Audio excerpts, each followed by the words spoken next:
tapu whawhaki. Kai ata mō koe whakamari e koen ke o atua e ripoti. Pea mei he tawhaki koe e lautoi whasāpate. Pea pehe ki he personal ministry o ki loa pe koe takwalau maari e. I he misiona, i he tau koe ni nima na tau whanonga mai ai. Whamoremore pe e sea i he hawani. Nā ko kamata i he ngā ue koeni, i he potu ngā ue koeni, i he kongaloto koia o e wafe woa. Hiri ai whoki mai pa mei niwa, pia mo e tō e COVID-i, pia tō kamata ai ngā ue koeni, pia ki ai pia e whamalo, kia nau tolu na nau whataki mai ki mua, i he tawha koeni, o e lautoi whasāpate mo tak whalau maari e. I he ngāwe e potu ngāwe koe ni whawhetai ke iki ko lawa tu e office for all. Pea lawa ke iai e loki ke unga tu ke e potu ngāwe ni. Kana e talo e lere mai pa me he wafe woa lere mai ki he tau kōsi. Na e ngāwe pepa me api ko ngā koe tōnga na iai e office motua i kai ke whiunga ke kātoa ai.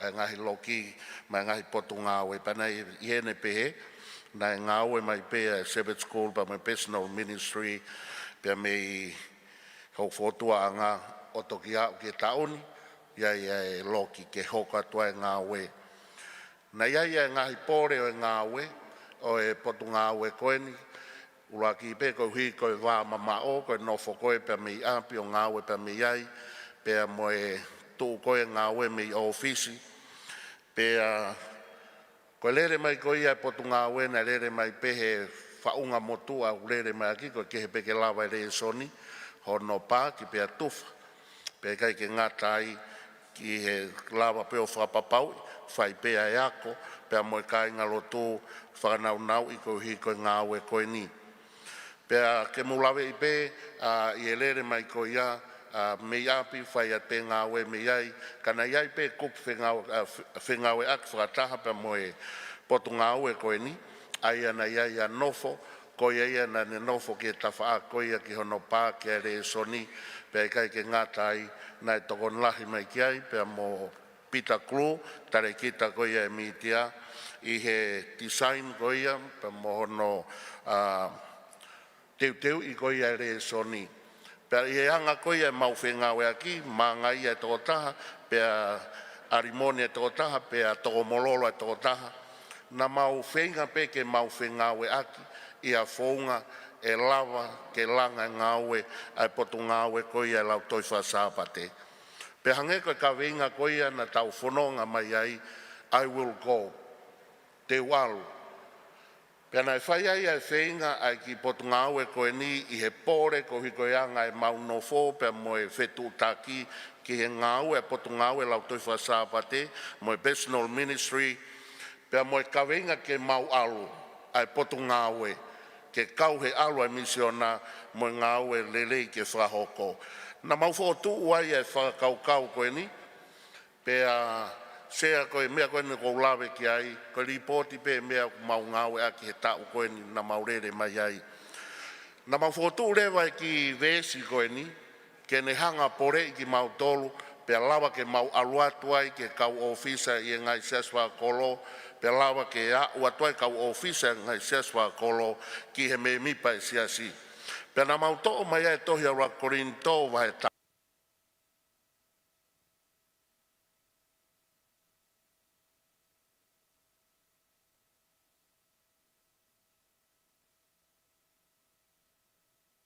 Tāwha, pea mo vese whānoa o pehe no whakarea, ke whai ngahi mea kotoa pe, ke mata re rei, pea whai hoko re rei pe. Mahino pe ai whakaukau ia koe ni, koe tala noa ia ke alu koe ia moto whak whakalau maari e. Kana mau to'o mai ia, i he whaunga o e lau tohi whasāpate, mo mau inga ke mau kau e potu ngā we i he alu koe ni a misiona, na mau omia ieni, ai mahu inga ka te mau tolu, koe hae mea kotoa pe te mau alu aki ki he kau ofisa o e seswa kolo, mo e kau ofisa ki he me mipa o siasi, ke whai ai mea kotoa lau toi whasāpate i he alu koe ni ke matamata lelei pea hoko hoko lelei o whatatau pa moe whinangalo e otua. He kohiko e uia nai whai ke potunga au e koe ni te walo pea kau i he poupou koe ni o e alu koe ni moe mahu inga ke mau whai e mea kotoa pe ke matamata lelei pea mo hoko hoko lelei i he alu koe ni o i kai koe alu noa ia o i kai koe alu pe koe potunga aue ka mahu inga ke whai ai whatongia o kui mo whiri ki mau tolu ki ai. Pea i he mahu inga koe ni ke whai ai mea kotoa pe ai potunga aue ke matamata lelei pea hoko hoko lelei ne mauhanga i o ome ai whamanatu i he potunga aue koe ni ai mahu inga tohi a rea whatātā vai wahiwa vese taha walu. O ka ikai ia i hakikite pe kwa visone o mala ia e kakai. Pea koe taumu ai ia e whanonga e potunga au e koe ni he tau e nima koe ni. Pea na mau whotu pea e visone ke whai ai e whanonga ai potunga au e lau tui whasāpate me personal ministry o whakamari i pe ki he visone pea mo misiona whakalukufua na tau whanonga mai ai. Ai a koe visone na maunga au e aki ke hoko koe potunga au e o ku whonu he laumarie, laumarie ia, longa mo ui, mo ui lelei a kalaisi, ke au atu ke ririu hataha pe i Tonga i he lau tohi whasāpate mono whatongia. Pea ke lawa ke mau hoko koe potunga au e laumarie ia, mo longa mo ui lelei a kalaisi ke whai ha ririu hataha i Tonga. O whaia e ui ke potunga au e lau tohi whasāpate.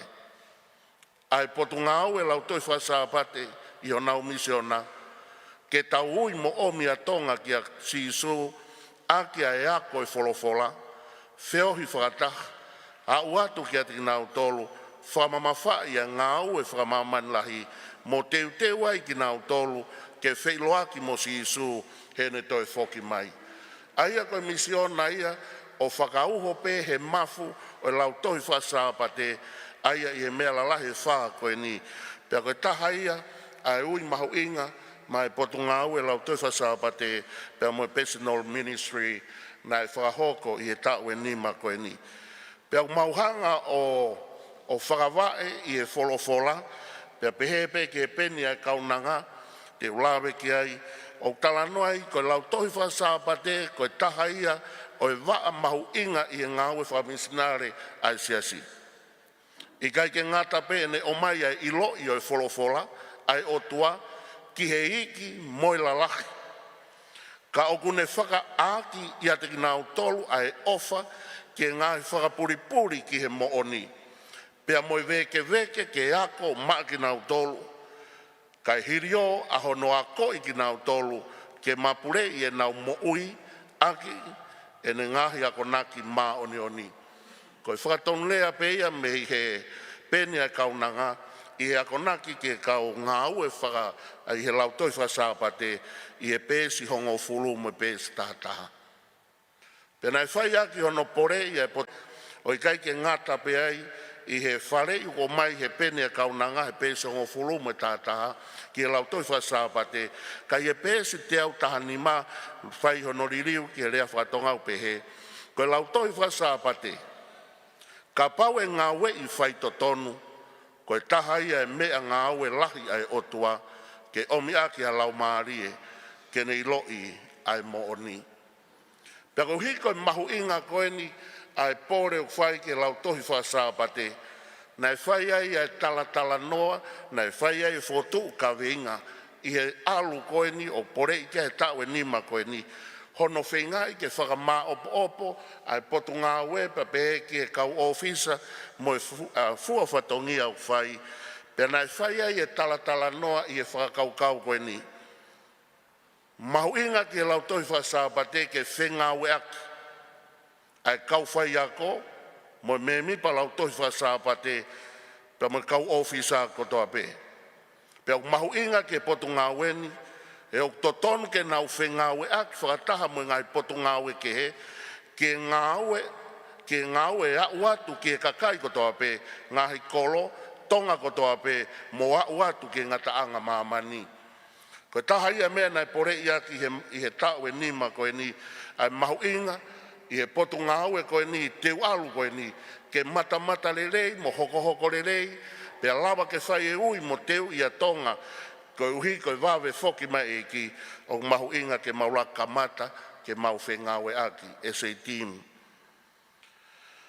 Pea ko hiko mahu inga ngau e whakalau maari e whakahoko. Pea lawe i pehe kau ofisa, pea pehe ki o motu. Ko taha ene mea ne whai e pore i aki. I he alu koe ni, tangata malanga vai tātāwe se whaa ki he ono. Ko i au whaasio ki he matangi e i kai tene tūtū. Pea ko i au whaatokanga ki he ngahi ao e i kai tene utu mai. O hange ko ho tae ilo ki he anga o e lau maari e. Mo e tupu ai hui i he manawa o ona o wheitama. O pehe, o ki kai te ke ilo e ngau e o tua, ai au kune ngau hi ai mea kotoa pe. Tōtō i ho te ngā i he pongpongi, pea i he whiawhi, o wana ta ofi ho ni ma. He o ki kai te ke ilo pe ko whē, e tupu le rei, a eni, pe ko ena, pe tēna le rei whatou ospe. Koe taha ia mea nai pore i ake potu ngā au e koe ni. Koe uhi ke veke, pe lawa ke nau longo mo ui ke whahoko. Te ria nā hua e te volo, pe oange whai ngā loto a nau tolu, ke tolo toloi, ai fie mau koe ni, teu alu koe ni, mo ngā au e whakataha, ke mata mata le rei, pe mo hoko hoko le rei. Pe i hene pehe, i e ngā au e koe nu whaamu ke wha utaha pe nei whai ai, hono pore i koe ia, kau ofisa lau toi whasāpate, me potu ngā au e koe ni, o kia iai e mea mau inga koe ni. I hono whakanau naui, i he whautaha potu ngāu e koe ni. Ke ako i mo whakanau naui e kau ofisa lau toi whasāpate, ta tau pehe kakailalahi mo whanau, pea mo me mipa lau toi whasāpate, i he siasi whakolo, ke nau mau e loto tukupā te walu. Ke ui ho tau ngai whahinga mo kakai kotoa pe i Tonga, pea mo mamani. Ke nau hoko koe kaua a konga a siso mo mateu teo ke ene toi whoki mai. Koe ngau e mahu inga, pea kou whamalo pe ke kuwhe kau aki o e komiti koe ni lau toi whasāpate. Pea mo ngau e i he tau e nima koe ni, ke lawa ke whai hono a koe mono whakanau naui a kau ofisa koe ni te utoki lawe atu kia ia muianga. Koe tau mua ngau e koe ni tau e nima koe ni he ke lawa ke whai e alu koe ni. Ke kau ofisa o e potu ngau e lau toi whasāpate, i he sias whakolo, ke nau loto lahi koe hiko nau ui. Ke kau ofisa o e lau toi whasāpate, i he sias whakolo, ke nau ngau e i he loto veke, ke whalo loto e mo ui whakalau maari e siasi, pea nau watu ke ngai ngataanga o mamani. Mahu inga ke potu ngau e koe ni, ke ngau e te whitoi ka vei koula e whao e polo kalama lau tohi whasāpate. Ke mahu inga maari e ke tuprekina mo ui whalau maari e a ka inga loto. Aia koe uho pe koe mafu e lau tohi whasāpate o ko hai ia i e whai ka vei koula koe ni. Ko noa koe wholofola, whafou i he le soni. Koe wheohi o e ka inga loto, pei kai ke ngata i koe au atu ki e community, pea mohono wha, ki ono wha mama wha, i e ngau e whakamaman lahi o e siasi whafou i he tala noa wha misnare. Koe hānai ha whaunga te maulawa ke ngau e, ai wha i ka wei koula e lau toi whasāpate, ke mo ui, pea mata le rei, pea hoko le rei. Koe whehui e na mauiku ki ai, i he ngahi tala noa mo e whenga koe ia ke whai a tau mua koe ni. Koe haha ngahi whaunga e malawa ke tau ngau e aki. Ke ngau e wha i ka wei koula koe ni o lau toi whasāpate. Se apa koe whaunga na mau kamata ake mau ngau e. Pena e kamata ia whai a ki wahataimi koe ni. Tua tolu pa me wafe ua ke wafe wanima. Ai tala noa pe moe kautaki, pe moe kau ofisa o Tongatapu, pe ua ki e ua, pe taha ki hapai, pe taha ki vavau, ai whainga maarien, ai whai e hau atu, pe whai e tala noa, se kau aki pe moe kaweinga koeni. Koe hānai ha whaunga lawa. Ke toi langai, pia wha o tahai, pia mo uire rei ai, ai wha I ka wei koula o lau tohi wha sāpate. Koe whalo toto ai tala noa koe ni. He nai lawa peke mau whakamau he tohi a rea whakataatawa e taha no vese tolu. Neongo ulahe pore lau tohi wha sāpate, pia mo personal ministry. Kau pehe he tangata poto ia rea whakataata taha no vese tolu. Tuku ke sihova ho ngā ue kotoa pe, pe whakatu mau ia ho ngāhi mahalo. Commit your works to the Lord, and no plans will succeed. Lahi ngahi pore na mautala noa ki ai. Pe hangehangea ni he kautaki, e lau toi whasāpate u nau loto fo. Ka koe taha ine vesi na ne hanga o pouake e poto ngā ue. Ke teu e mo ui pe kau he whanonga o e alu o talake o ngongre rei. Koe tuku pe, ai mea kotoa Sihova, kai hanga Sihova whakakato mea kotoa pe. He koe ikuanga koe e mau tala noa, na mau sio ke ngahi moni mea hoko I he misiona mo potu ngā ue lau tohi whasāpate. Koe pōre ia, ulua ki, toko si e mau lau tohi whasāpate. Ko no ua ki ai, si hono ako le son whaka aho lolo tonga e wike. Ko no tolu e moni mea hoko he lau tohi whasāpate, mate polo kalama whaka wike he lau tohi whasāpate. I kai ke ngātai moni mea hoko lau tohi whasāpate, koi vai e tuku pā ai kau ofisa lau tohi whasāpate ki hono whatongia. I kai ke ngātai, koi potu ngā ue lau tohi whasāpate, o kui kai ke tupure kina, he kui kai ke mahu inga ia ai kai ngā lotu. Pea koutu I pe, hange koe mea kia sea he pongpongini he talateu e tau whanonga anga aho koen. Hange ko holo e tau whakapa-apa, ki e mea koe lot mono mau inga au hahe mo I whakalau maarie. Koe tuunga mo o nia ki ai koe taimini. Pe kai ke ngātai, na mausio ke mālohinga e sias aho fitu. Koe mālohinga koe sias aho fitu e lau toi whasāpate o ku pūri me mipa siasi, ko ki tau tolu o me mipa siasi, koe kakai o e wholofola. Tau mau mo ilo I e Tongatapu, pe kai ke ngātai, koe kuata kotoa pe, o iaia e tohi le son mono te fito I ka veinga, whakalau maari e ke ne toni I aki a e siasi. I kai ke ngātai, koe sāpate kotoa pe, o ku whainga maari e lahi au pito, a e siasi au fitu, tau mai a, o tau toi whei he pongpongi, koe a pe o teu o alu ki he lotu. Koe mālohinga ia e siasi au fitu, kai he taim ta tau pe mālohinga ses au fitu, o iai pe mohono vai anga pe o ona. I he ngahi whainga maari e mālohinga ko ia, o ku haa mai vai anga uluaki, si hono ako le soni lolo tonga wike he kai ngā lotu. Kai ke mahu inga ki ai wholofola, ko hono hoko lahi e tō mui ki he lau tohi whasāpate I he sāpate taktaha. I kai ilo I mo uhinga I ho tau whaki whakalau maarie. I kai ke ngātai, I kai fu mahi no I te fito I whatongia lau toi whasāpate.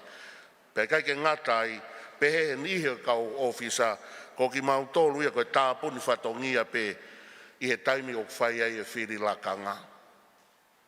Pe aku hoko e koe pore lahi he potu ngā ue koe ni, pe mo ngā ue whakahoko. Ko hi ko tuku pā e kau taki lau toi whasāpate ki o nau ngāhi whatongia whasāpate. Tuku pā e me mipa e siasi ke nau kau mai ke hoa lotu lau toi whasāpate I he sāpate taktaha. Pei kai ke ngātai, ko hi ko whātō mui atu e re soni pe mei he ofisi mak mau tolu. Ko hi ko ngai pore ma ngai vai anga ko ni sea. Ne mau sia I ke palani ngā ue ke mau whanongai. Ulua ki, mausio ke whakamā opo, ai tuunga o ki ai e reso ni kulahi o no laku holo I api siasi. Ke mauhanga o tuku atu a ngai fomu ke whai hono whafo ou ai ota ngai siasi ko uhi ko ngā ue ke toi mā opo angi. I kai ke ngātai, ne mau sio I he whaunga mo halafononga te mau hoko atuai Ko ngā ue aki ai kāti tohi ngā ue te toki lawe ki ai i he whao singa i hoa koeni pia mo e whomu koeni. I kai ke ngā taina iai e fie ma ke liliu e tala noa wha misnare. Ko tui pe ko e taha ia mea ku kore pa me ngahi motu ko hi ke liliu e tala noa wha misnare me rea wha tonga ke rea wha pālangi. Ka kohono ka tak me rea wha pālangi ke rea wha tonga. Ko hono pore lahi pe nei au pe sea ki he tiwisone lo tonga iai ko ia aten Philip. O whai a kore o kaike maulawa excess ke nau koeni. Nei iai ene tō taha pe he tauni, pa o tiu lawe pe sea si nei hu atu i he tau tohi le sonia li riu whakatonga ko ia o e tala nofa misnare. Pe hau mai ki he kuata ia ko e niu whiuwheinga tui o kaike maulawa excess ki ai. Ki he nau koeni. Pa ko tui peo iai pe halafononga, ka koe nou pe ia anga e mau hanga tu ki ai. I kai ke ngā taina e kore ke ririu whakatonga, pea me re sone e whanau, tau te whito ke kinti pa me primary. Pea kou tui pe, mouhanga lawei, o ko swai a ngā ue ki ai pa o whamalo, ko hui ko ne hau ke tauniu, mau maa opo-opoangi, e mau timi ngā ue, ai au kui ai a Katarina, pea me he Children Ministry, pea kui ai reketi, ko ririu re soni, pea kui ai pea mo Peter Klu, pea me he tisaina o e re soni. Pea o whai a ngāue, whamalo ki a Katarina, hono whai hono ririu koeni a kinti, pea mo e primary. Nei ai e sio ke toi wāo whiange, pea mau ngāue whakata, ke ai e mau pēse a kau ofisa, ai a koe mea niu te kai ke lawa whai ha ngāue ki ai, pea kai ke ngātai, ke lawa whapapaui, ke mui e kau ofisa, he whao singa mahina ko toa pe, ki he mau palani e whakahoko. Aia koe ongo mea koe ia, e whai ai sio ki ai i he hoko atu, ko hai pe i he tawha ke lau toi whasapate, ke lawa mui, pe lawa poupoui e kau ofisa. Aia ko lawa ngai ngā ue koe ni, ko lawa whakapapaui e ngā hi kalasta taha, i he anga koe lau tohi whasapate, te utok lawe ki ai, pe kai ke ngatai, ko whamalo atu, ko hi ko lawa, ke maua e ota ko ia tohi re soni, ke whakama opo. Ko mea peu toi ke hoko atu ki ai, i he kamataanga e tau fōu koe ni, ke lawa, ke tau sio, ki he palani, whakalufua e lau tohi whasapate, aluhi whai ki he kau ofisa ngahi siasi, ke lawa whakakato pe tau ngā unu whakataha ai, i he alu koe nu whai e ui ki ai. I kai ke ngā tai ko taha ni mea na e kore ki ai, ke a ko ia kau ofisa, i e whaunga ko ia, hono ako ko ia e re soni. Ko e te kolo ko ia e polo kalama uluaki, e palparema uluaki, ko hi ko e tuunga ko ia o e re soni. Pena e lawa rewa ke tuku atu e fomu ko e ni, pea ko whamalo au pito ki he misiona ki ngai siasi kotoa pe kua ome fomu koe ni o whakafonu o tau kamata lere mai aki i he kuata koe ni, he ngai kuata koe ni i he ota mou whai ki maa opange ota i he taimini.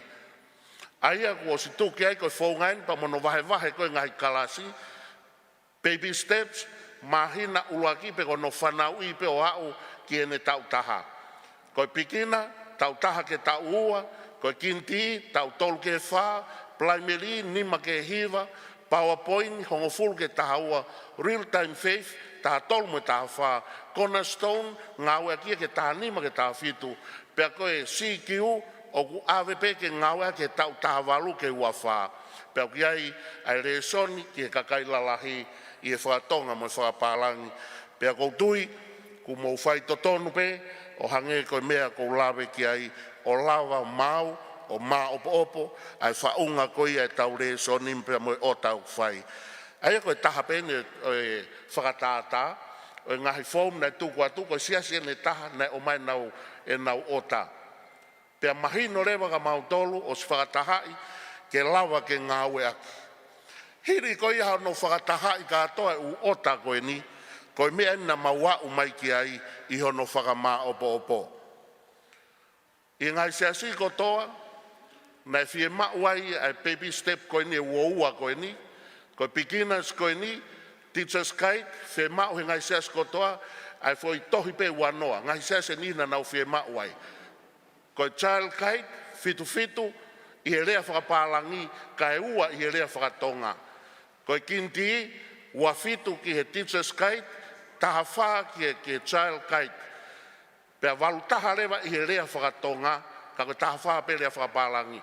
Ko kore beke mou ki lawe I ange, he teu ki lawe te loloto ki he uho palparema o tau wheku ki mo he ahoni. Koe PowerPoint, teachers guide, whakapalangi, taha fitu, ko child guide hive hiva. Real time faith, teachers guide he hiva, fie maui he siasi kotoa koe ne tolu hiva pe whanoa, koe foi siasi pe ai, he hiva unau fie mau koe ne teachers guide. Ko child guide hiva ono, pe au ke cornerstone, teachers guide e taha tolu, ko child guide e fitu walu. Ko CQ na fie mau e waono. Pe kapau te hanga whatoka ngai hau ki he atao. Teachers guide he lea whakapalangi, ka atoa e misiona, fie mau e tohi whakapalangi e ono nima. Ko e lea whakatonga I he tohi lea sone ka kailalahi, fie mau I he lea whakatonga ai tohi nima ngea walua. Pea ko e Pacific Edition, pe ngau e pe simple English, o fie mau ai e teau mahiwa. E sea kune hanga he konga koe ni o hulu I mai tunga whakalau maari e sesi. Koe haa no uhinga, tau sia ke ki foi kolomu koe teachers guide nai asi. Koe lea whakapalangi o tai e ono nima, pea koe fie mau e se asi kotoa e misiona I he kakaila lahi he whakatonga koe nima walua. Pea ka paurewa e tānaki e ono nima pa mo nima walua, koe katoa e tohi le soni fie mau he kakaila lahi misiona, koe tohi e ono ngeau whaafitu. Pea koe ono ngeau whaafitu ko ia, ka pau te tauhanga korea me ACMSAP. Report e sekretari me taha fitu fitu hiva ai total membership to tonu tau iai. Aia ka pae toa kakailalahi o tatoi resoni e ono whaafitu me taha fitu fitu hiva. Koe taha tolua te tau assume ta koe kautalavo ia ki he whanau. Kai he taimi ko ia na e wakaia ke ai e tau asiu me taha tolua ko ia o e whanau mo youth. Koe tohi le soni pe fitu ngeau hiwa taha o ku otahe ngai si asi. Pea koe whehu I lewa o ki whe ia e tolu ngeau whataha o I me mipa si asi. Pea koe koe tuunga ko ia mo e whehu I ko ia. Ke lawa ke ki solo wange ke mau mui mui, pe ko hae tūngau ki ai.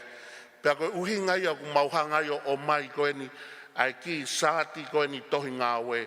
Potu ngāwe lau toi whakasāpate. Aia e koutui pe ngai siasi nai o ato ki turaila pe o no ngāwe aki, pa neongo kai ke oska atoa no o mai, I he kuataho no tolu, ka nai o atu ke mou ki mui mui ia nge, ai whaunga koe ni, koe whaunga motua pēa siasi. Ka e lawa he ki whaunga ki tohi ngā ue koe ni, ke ne hanga whakahaa I tau te whito, a ngahi mea lalahi o e mafu e lau toi whasāpate. Ka pate mohanga whato ngai, sāpate taktaha, sāpate taha tolu e kuata, o whaamu pē ke kau ofisa, I he ngā ue o wha. To whiha nai whai ki ai hatokoni.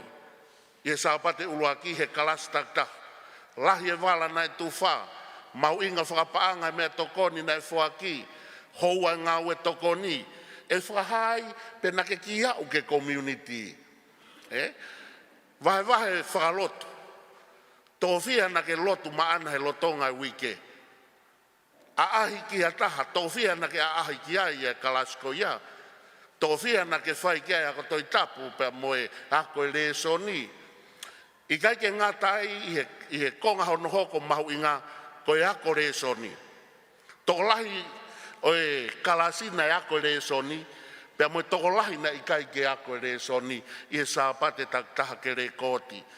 Whaosi fo e whakaukau, maulau tohi whasāpate. E lawa I ke whakaha, tokowhia I he kamata lau tohi whasāpate na e lawa mai, pea koe tokowhia I he wha o singa lau tohi wha sāpate. Ke re kōti pehe sāpata taha, pe kai ke ngātai he kolom wha o si tau poto, koe tokolahi o e kau aahi I e sāpate tak taha, ke lawa ke ngāwe aki, pe lawa ke mui mui, pe lawa ke ne tokoni, koe uhi koe whakaamu, koe mafu eni. Pe ka vai e tā e mafu koe ia, koe mea rewa kuhoko, he kai ke maua e mālohi. Pe lahe vai, pe lahe whamomoko, pe lahe nofo, mo whawhie maari. Ka koe anga pe ngahi whonga e lawa tokoni ai. Koe whotu pe ia, I he palan ngāue koe ia lau toi whasāpate mo personal ministry, ki he tau whoou koe koe TPWM for Christ. E whai hono lalanga I he teu alu koe ni me potu ngāue lau toi whasāpate. Ke lawa tokonia, ai foi tawhaa ke ua koe ni na tokoni, ki he tau alu koe ni. Ulu aki, o ki lai lahi kai ke whahoko ne whahoko e polo kalama koe ia. Ia pe ngai sesu nau ke ngāue aki, ai koe sāpate aahi. Mahuinga pe ke ia ngai palani o sāpate aahi he sesu whakolo, pe ko no ua pe o e pore ko o mai, koe uhina u whetaulaki mo e tokotaha koe ni o kai ke aho fitu. Kau talamai he tokotaha koe ni, o kia I e motua, o hao ma pe motua ia, I he mea mutolu, I he kuata kotoa pe, o mai ki tohi o talamai koe tohi le soni. Pe aku hoko lewa ki tohi le soni ia koe ia, koe mo ui whaka aho ia aku, pe o ko uongo I ke mo ui whakalau maari, o kuloloto, ka koe mea upeheni, kai ki o te aonga ki o te alako kuseasi, o ko nofo pe I api, o hako pe kule soni o hao ke hoa lote sāpate. Fe ka pau e pore ia seasi tak taha, ke ngawe a ke extra, especially for you, mo awe ha mo ki tohi le soni e nima. Pea mo ngawe a ke ki tohi le soni e nima ko ia, I hono lotua, ko hai e tahato tonu e community ke awe, pea lava ke tala noa ki ai e folofola. Hange ko tunga koe ne ia e tamayo eiko e ni, se ko ne lava ia ilo e mo ni, kau te kai ke ne lava ke ne hau ki loto ka tau tolu. Fie mau rewa tau tolu, ka pau ke tau tāketia, ke tau awe ki tohi e taha mata, pe koha whaamiri, pe tau mui ai. O I kai ke ngata pe ne ilo e mo o ni o nofo ki ai, kai lawa ke ne kau mai ki loto ka te tau tolu. Ko hanga ia ki whotutu, ki he palani, me lau tui whasāpate, me personal ministry, ke poupou, ki he alu koe ni, pe kai ke ngata I ko TPWM for Christ, he tau whoo. Ko whamalo atu he timi ngāwe lau tui whasāpate. Ki he riri urea ku whai e tiuripi, kau maa e Children Ministry, ki a Katarina, pe pehe ke ngāwe lahi u whai e Peter Klu, I he tawhako e ni reisoni.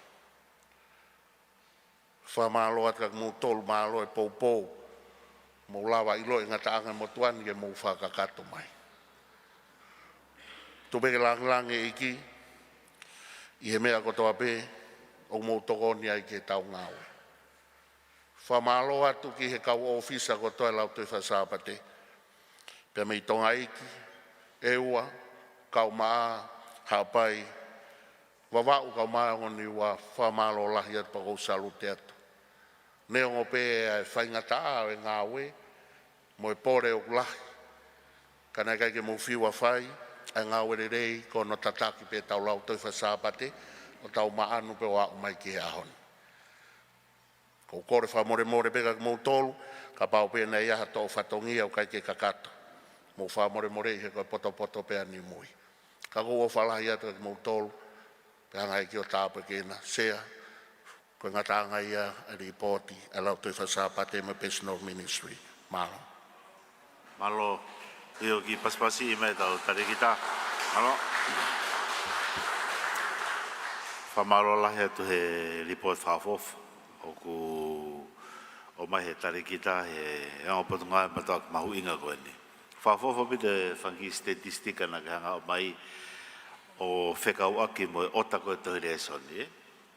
Au ku mo e ngahi analysis na hanga whai ai o ilo ku e toko tolungea o whaataha ia I he siasi o koe kia nau le sona nau tōrea. Ma malo pena o kui ai hangai whaamiri koe toi le son pe taha ke he uspaniti mo waifi.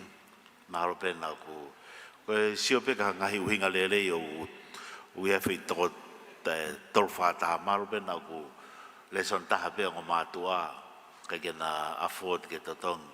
Ofa pe upe, Koe tu whakaine no whika i o nei koe taha ki e taha.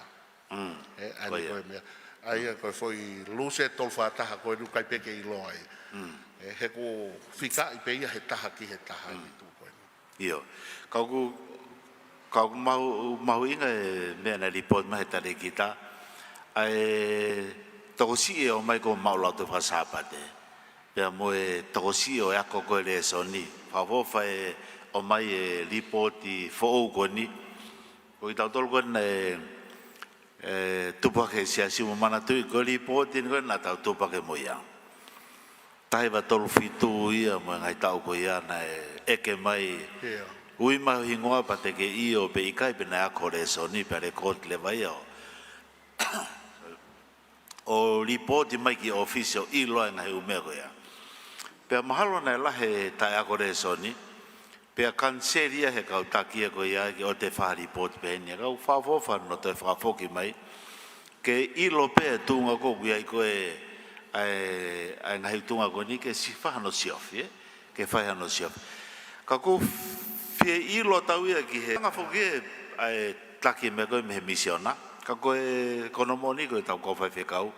Koe motolo ki he sias whalokolo. Mo ilo e tunga ko ki ai ko mo whanki siasi i he tunga lato whasapate. Koe lato whasapate ko patunga mataki mahu inga o piteo tau siasi. Koe ako lahi taha koe i he siasa awhitu koe lato whasapate. Pea koe ako koe curriculum koe lato whasapate o tatau i he. Whanua ko toa pi maman. Me ia e taha u te whiawhiai pongpong sapate lato whasapate u te ilo. O te kau whataha mo e lau miliona i mamani au fitu o wako e whaire son peta. Koe malanga e koe sapate, malanga ke kehe aka. Koe au koe lato sapate, tau wako re son e taha ko tau pepe. Koe alu ke siasi koe wako pe re son e taha. Whao pito e. Ka kuki whia ilo tau he kau whai kau. Ka tau masauni o maha maika ke tau kaulea ko ni mua. Ia ki kau whafonga me pe me ngai whanua.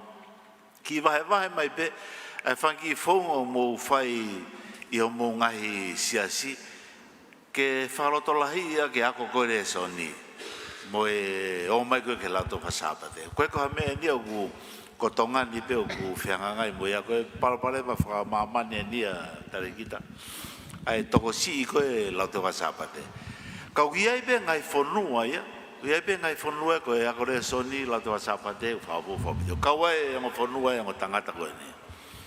Ai Palestini, mei Vanuatu, pa mo e Tahipanga, mi Solomon e ko te alo ki tawe ngai siasi ko ia, he wha alo ahi, tuke ka pau tuke ai pe te ato ahi, ka ko te ato ahi ki ai, ke whangi sias whalokolo, whone la te wasapate ia. No hinga ko e ki klub la te wasapate, ka pau ke hau ke la te wasapate, tēnā uatu nā tolo kumi mai koe he osi koe e kaihuata. O whamanatu e ka koe, aloange ke tau lato wasapate pau.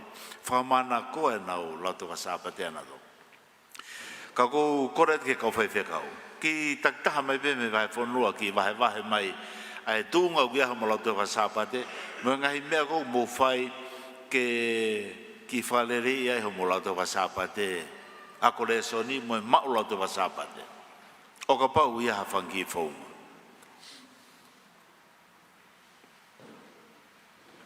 Io, hau e whewhekau ia me e ua ka mata.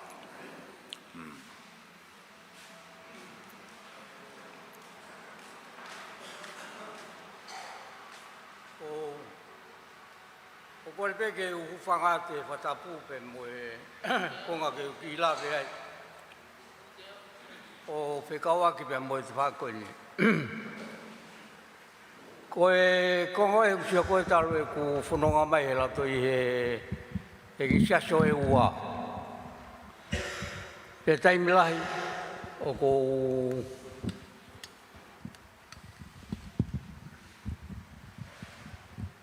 Nau whare mai tongan. Mana mo lo pe ngau e ko fine ofisi. Hai me te kilava, ko kilava tu he me kon ko le soni. He ngau e nau ku kau he tai mila. E fai e ngau e ko ni e api ko ni ku ofisi. Ai fa ho e to le soni. Pea ko sio ko ta hai me ka ko ku sio ko mau motu. Ai ua. Ko mau wa ko le soni. O ku ka ke pe ke fai ka. Mo furi le ba mau tol, wa pe me fa nau, ka ta la mo fine motua, mo motua ke ne to ko ngata. Pia ko mau ta mo le son ai, o mo fai le son ka to wa ko fai le son ni. Pe ko fai ko ngai fi. Pia ku nau fai le son ka. Pa ne fai pe he ko ya. Pa u sio le ba ki ai time ko ya, o ma po mai o ku ha o ka ngalo tu. O mau tu la to Sabbath. He ko kui loi ko he mea ko ne tu e tau mea ko he la to Sabbath te mo malanga. O ku toki turi vai pe kala sia ni ko o mai ko fanongo malanga. Ko le sonia ko la to Sabbath ya. O ku kai ke la to ka mana to ko nga ma u so fuloloa. Ka te la to mo malanga. Pa ma furi le ba ki mau to o le re ia la to Sabbath. Pa ko mea le ba ku hoko. O kai ke to ria ki kai ke pe ke wa pe ke ta mau ki sai pe u la ba e kai o ku wa he ke pa lo mo tu ai o ko ine ki ta masi ki ha fai de son pa ko fongo e u mau fai pa ko ne le ko ya pa mau si o reva o ku mau la ta fa sa pate me si ta o au ke la ta pa ko nga ya ko so kai pa to ki time ta o me ke toki ange pe ke fai kau ha pui whanga maari ke ne whai. Ka ku kau pe mo fai kau he wahe whakakongkonga pe. Ko tui koe ki whonga pe ku mau whai he tai mini mot. Pe ku sioke ai o ku ma whai lau te whasapate whanau. Ma whai pe mo lau tu whasapate ai kakai la lahi, pe kai ngatai, pe ku nau mai le wa mau lot. Ko mea koe ke tā toko tā pe koe whai kau pāhi ai sia ai mea koe pe te nau nofuna tō i api. Ko mea lewa ku hoko wahe atu, kai o tō nofo i api, ka nau mai ki whale lot, pe koe taimia u mau ina skai, pe koe sio lewa ki ai, koe tō unga ia o tō tonu ke mau alu ki ai, pe koe whanau koe u mau whai.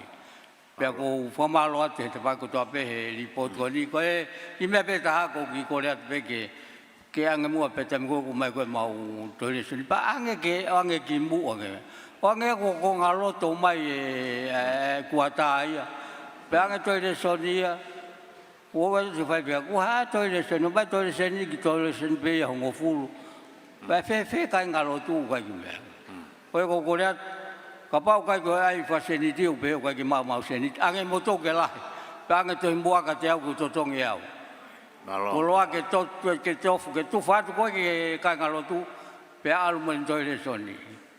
Ko ia ko ki ko pe ko la malo de sel favo ho ye no filio i holo e ai ha ko le soni la to vasapate ke te mana ko. Au me to ton ke hoko ya ngai fonga ke lava ke te falere i ai e la to vasapate. Malo fefekau.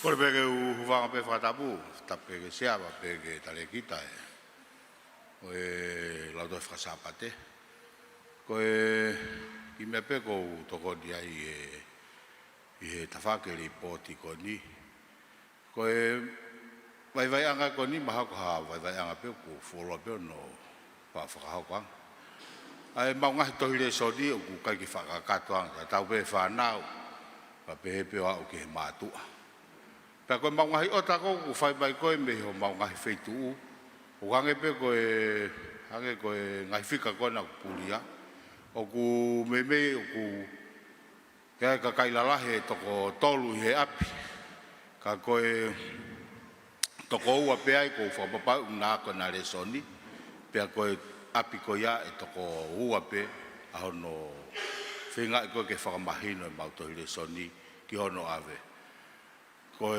hui pe ku fuma mafa to ile soni panga fi ha mo to ile soni ta ni mi lo ange pa ku fa fe un ape ke la ba to tongi ma o ma fangi siasi Ko e whaunga koe ku whamanako a ke mau ngahi lau toi whakasapate. Nau o mahau tatau ko tope hapa ia. O ku mau lau toi whakasapate pena o tolu ia. Amen. Nau mau I tungua ko e mera tau pe. O kula pe o kitoloi pe. Ka rea ke kakato mai e lau toi whakasapate ia. Pea toki whakahoko. O kai ko hiva pe mo afe o fulu. Pea whakahoko rewa. Maula pe matoki tolo ia ki hongo fulu patoki fai maule soni karewa ke mau kakato mai kai pe ko hono ua pe kai o gai mo mau ngahi aho ke o ku mau ko e maule soni pa tau pen hang ko aho tu site o ku ia ki polkala mai he fef tu site o ku hanga he to tahai pe ko fai fe ka o ku mi aki fakasapa ke fef tu site Pea mana ko le vasia si no lang na tolia gai o ako le soni e fa sapa I he atu site. Au ko ke pompong sapa te. Fa ta pea ki foi pai be ta. Ko pau ke na va ve na to kiti he pompong o kau ia he fa mana ko pe ki no ako ko e tau le soni. Ka ko fa ka to malo e ripoti pea hange pe ko lau ka sono ngo ai ke ki va nge ta to le soni pa nge ke mau e to la he pito mau fa nau ke a ko nau le soni malo pito malo fe kau fa pito ai ngahi u filio I holo hono finga e lau te va sapate ke le hapa ye ta go fa pito pe hapa ye fe kau vavau ke ko hala te wasapa te baba o bo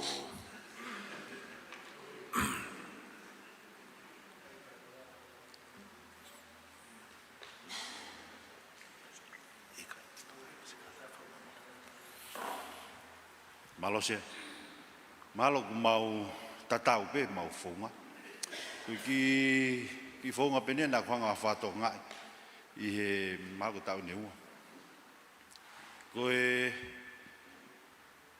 mautaki ere tā. Nane vorentia ia ke matala noa peke tala mai. Tuku mai e whanau ke aulau ki mui. Ki ai. O whawhainga tāwho ke koia ua kore son lelei. Ka koe ne toki aluen ki mui o tokanga e whanau. Ai ka whikalas malo e tolu pe wha. Pea mahau ne tafului e ia ai matua tai whanau. Ke o mai nau whanau. Pea koe pongi ko hanga whatoka ngai.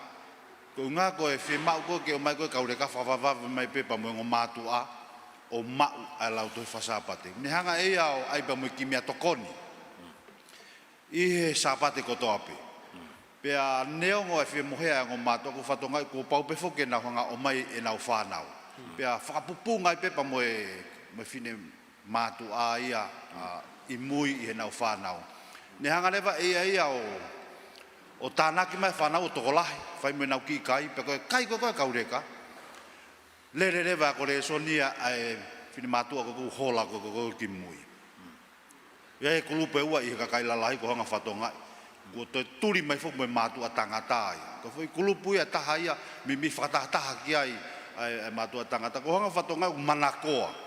Kana kai hana tolo ilo ko unga ko hau ko mai nau kaureka to mai pepa mo ngo matua pea o ko tu pe mahalo ko fema pe fuk mo kau fai reso ni ke fa ofa ke ua lere to taha pe ia hange ko lave ko asione kane tuku mai ngahi I siu ke tala no pe ko hanga pe o fa to ngai o ku ki whakalaka ai mau lau tohi whakasapate mau a ko reso ni pe ko ke ngata pe ai ko osi ko ale soni o to talanga I tua mau te ha matol ke holo to talanga I ngahi me na whakahoko o ku ki o ku whamanako ai lau to whakasapate I he whakalere ko I he taimini malo ko ki mea pe malo beto whekau lahi penga I whaunga ke whireo I holo ngau e aki ke te whamanako ai lau te whasapate ko tu ko ni tare ki ta tau sai pe atahia Tako Tongatapu ni o ku palpare mai la toka sabat. Favo bito ngahi whamatala mai. Uia hata te hane wheu I ke ripota tare kita. Mo hane comment mai ke ripota tare kita ki mo ke tau hikini mai. Hono mau e ripoti. Sea kata pe ke o ki whamamat pe ngai mea kono whai lawe mai ki ai. Ulua ki pe koe hange koe lawe koe ki he tua ia te re soni ko kore whamore more pe ka moutolu I he tōnga ko ia. Ka kousio he lere mai koe ni he ki whaunga o ngā ke taimini o ko tau atu pe ki mua pe o sāpate koe ni. Ka koe lawe koe ki he mahu inga koe toi re soni. Ka pau na muhanga whatoa ngā ia e tōnga na e tau toi re soni ki mua koe black and white pe. Pe a iai e ni hia ka wai tala mai nau tō kai ke isai sio po hango kai ke whakawhawha. Pe a whamalo pe ki he misiona nau whanau ia e tawha a koene lau toi whasapate I he whekomina e whai e pita klu o mau e nau pāki ai misiona. O whai pe ai hono pāki, paka pau te museo he tūnga o kia re so ni he taimini, o hange koe ko mō koe tau tohi ngā ue koe he konferenisi, koe pāki katoa pe me he nau koe ni, whafo whai toi re so ni, he kulawa pe ke whai hono print ai hono kopi, o spe ko ia whai pe hono whotutu, ia misini ki hono tuusi, ia misini ki hono kului, pe moe o mai ko ia, o hange pe ha toi re so nu hau mei muri. Ai tūngau ki ai, pe koe ne neongo pe o lau mamafa, kau panga pe hiwa, panga ho fulu e toi o mai mei muri. Ka koe hikia me panga ko ia, e fitu ko ia e black and white, na e wha pāki me ngahi pāki anga kehe. Ka koe taimini o ku iai, ka koe uhinga pe o ku alwai ki he panga hiwa, koe maa atu. He koe winga wilonga pe ne maa na ia, he ku iai ngai whai anga lotu ulaku holo pe toi reso ni e talange pe, he motua o whai ngofua pe toi ku mai toi reso ni ta. Aia koe ne tuunga ko ia koe rei taha pe ia, ku mea ke tauna, pe koe whakalanu ko whakawhai, pe moe pepa ki hono pāki a ki ai au whai aki ki ai. Ta koe pānga hiwa ko tū kei rei pe, a hono ngawe a ki, ka ko whamalo lahi atu, I he ngahi talanoa merie tokon lahi ke potu ngawe. Oia, malo apita koe, mea pina ki hu e tatong tōrea sonia aia ke whanki sapa koe he mea, ke tō me kakai ki loto la tō whasapate ka koe ne, lere atu koe ni. Koe taha fuki e mafu koe la tō whasapate, ke whiohi e kai ngā lotu. Koia. Malo. Malo, pawho whawito e ripoti, pa whawho whai ngahi tānaki mai, ki he ngahi whaunga hono whamauinga e la tō whasapate.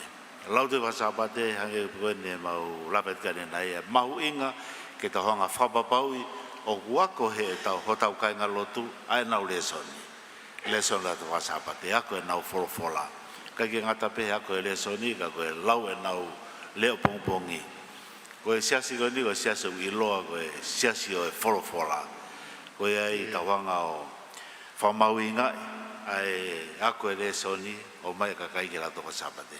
Maru i te ha wheu I mai, tau hikini maha ke motolo mo roto ke tau hanga o receive mao e report e la tō whasapate, pia mo e personal ministry, hika ke pia mo ki voting card kataki. Malo, whauhofa. Malo opito. Iyo. Malo opito tare kita, ai ngau e lelei. Pia whai bea ha lot ke lotu I e patungau e koni ki mua ke tau hoko atu ki he ripoti hoko kore atu ki he tariki tāko mua ki lotu I ange tawha ki lautu whasapate pa mua personal ministry ka tau toki hoko atu kataki.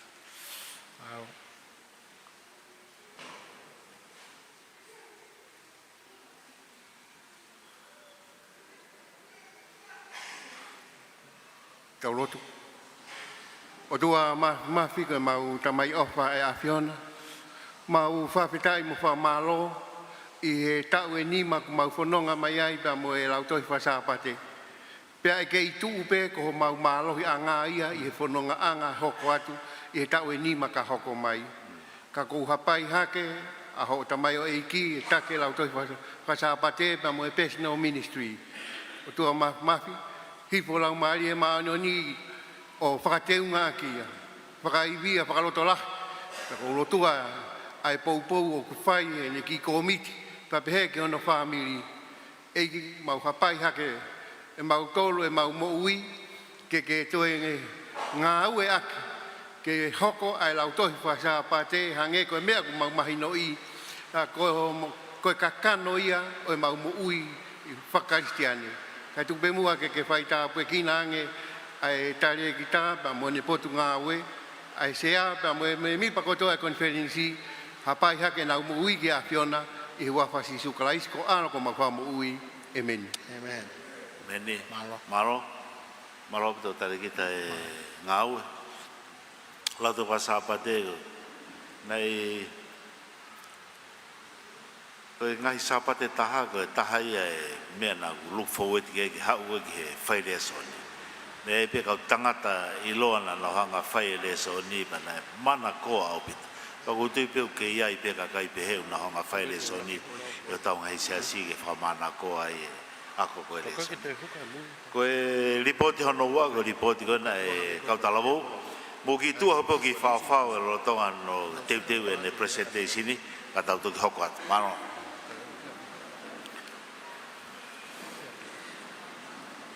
Alei, ka take ki whamanatua pe me take e moile rei, iei ki hina whatau i tua he ki he tokon ki e toto maalunga, tola e hongo fulu, ke mo kapau mo whemau chus ko iak whatau pe tua he. Malo.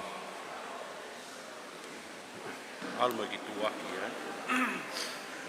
Ia mo e ki whamanatu at peo ku whaipe sivi toto maalunga, sai mo e sivi suka ai, ka pau ku ke ongoi ku ke ki ngari hai e suka pe mo e toto, ata ke sayang peke ke sivi. Ke tokoni pe ka koe te ria na aha whakatamake hoko lo tonga e tau konferenisi. Malo apito.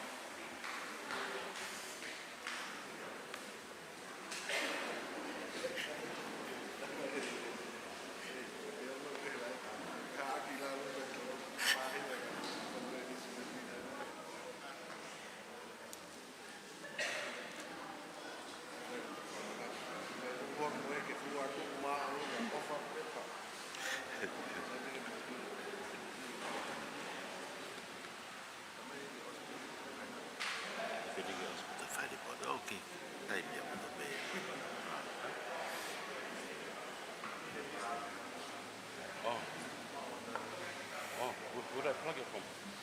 I got nothing. No. Huh? He just gave me this one. Oh, okay. So I can't plug it in here? Yeah. Now what? Okay.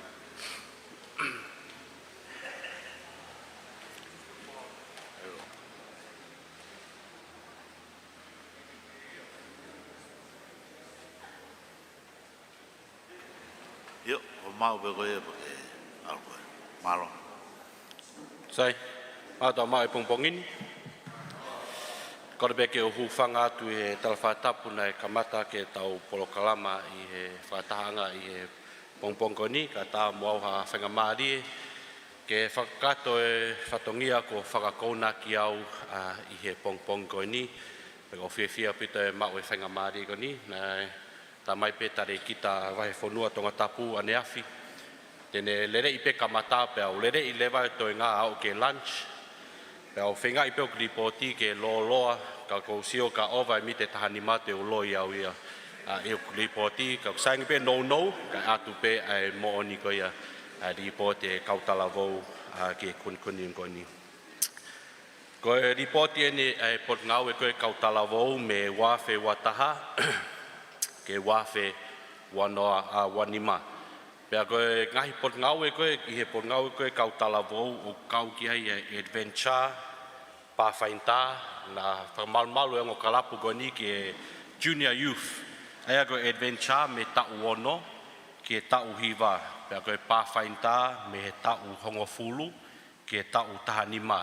I he Senior Youth o ki ai e Ambassador, ai au kamata ia me tau taha ono, ki he tau wataha. Pea kamata lewa young adults o tau ilo koi tonga ni koe kautala vou. Tau o wa ke tau tolu noa o lere aipe ki o taimi koe ke pehea uke whiunga ke nowhai kautala vou. I tongani o tau whakamata pe me he ospe Pathfinder lere senior youth, kau i he waha koe senior youth, pe moe Pathfinder ki ai ambassador, ka tau tala noa ki ai anai.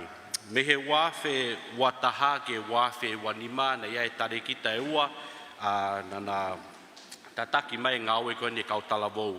Aia me wāwhe wataha na e ui ai e whewhekau, Mawini kau whanonga junior ke hoko ke tare kita ia o kautala vou. Pea wāwhe watolu na e lava e whakahu e mea ako e tare kita. Pea wholau ki Andrew ke hoko atu e ne whenga ako. Pea na e ui lewa au i he wāwhe wā aia koe tau kosi. Pea moe tauni ke hoko atu ngāwe koe ni tataki koe ia pot ngāwe koe ia o e kautala vou. Na ia e vi sone pe mo misiona e pot ngawe goni. Ko misiona ngawe e pot ngawe kautala vou to lead the young people into a saving relationship with Jesus Christ and to help them find their place in God's service. Ia e tau mua misiona goni. Ko tui ke kautala vou ka mata pe me adventure au ke tau kautala vou. O mauinga pito ke nau ilo ia e finangalo o tua ke nau mo ui. Peo iai e palani mo e whotutu e o tua ke toko taha ko toa pe. Peo ke tau mua ngāwe ia ai pot ngāwe ko ni ke tokoni ke tau whānau pe pe ke tau kautala vou ke nau ilo ai whina ngalo mo e palani o tua ke nau mo ui. Peo ke haa pea whetua e ui ki ai o tua ki nau tolu te nama teo ki ai. And to understand that they are here to serve God. And whatever mission field they are placed in, they will serve and they will be faithful to God. Every local church will have a young, spirit-filled people placing their hands on the plow.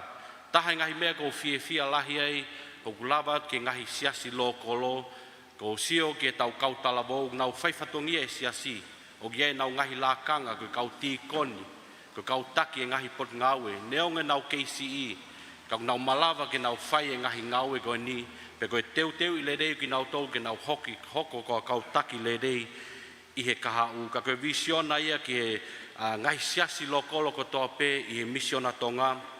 Te nau ia nau kautala vou, nau whonu e lau maari e maoni o ni. Pe te nau tokoni ki he ngawe ko ia i he ngahi siasi lo kolo. Koe palani e na e whotu he tare kita na ne kamata mai e ngawe me wāwhe wataha. How can we empower and inspire our young people to own their faith, express their faith, and share their faith?